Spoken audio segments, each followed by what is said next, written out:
going to put up a position, and then I'm going to put up a position and ask where you would like to play for your next move. And then in the next video I'll answer it and put up a new position. But since this is the first one, I'll both go over a position and put up a new position. So first one is going to be kind of tricky. Maybe you've seen this before. So black has just jumped out to P13, and this is from a Joseki. Well, sort of. It starts out like a Joseki.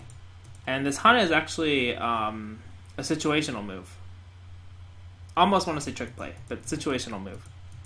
And the question is, when black jumps here, where should white play? You can pause the video if you want to try to take a guess. Yeah, and then I will answer it in a few seconds. Okay, so if you didn't pause the video, then this is your fault for not pausing it. Where do you think white should play? Well, white right now is split into 3 groups. Or 2 groups and then 2 dead stones, kind of.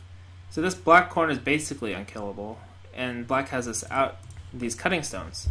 So white wants to capture the cutting stones to make his group strong.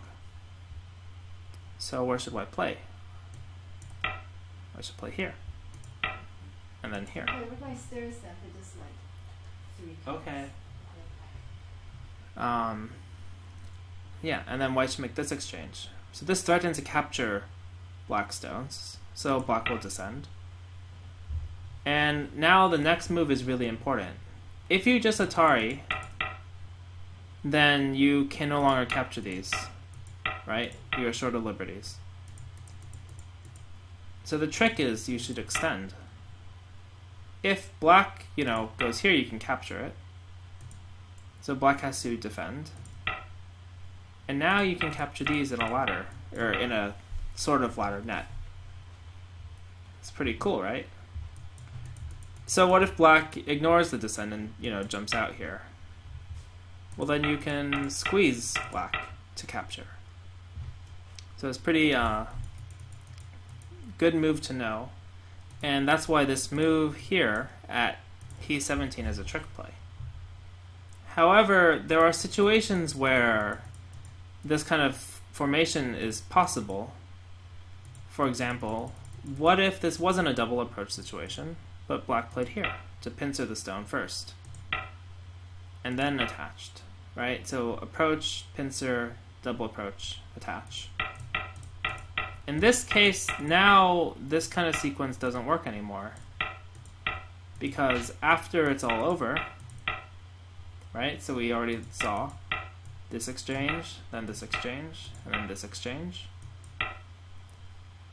Even though you can play this sequence, when you try to net black, the stone is here, so black can get out.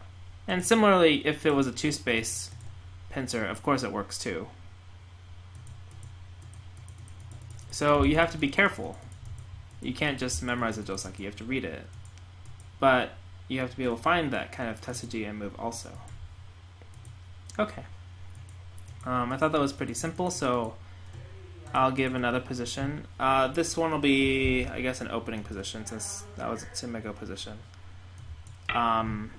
Oh, so this is an opening I like from my favorite book that I mentioned before, where white approaches on the second move, and what if black goes here?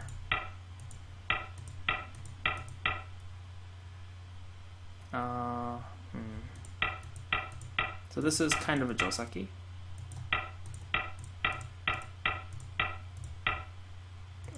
That's, well.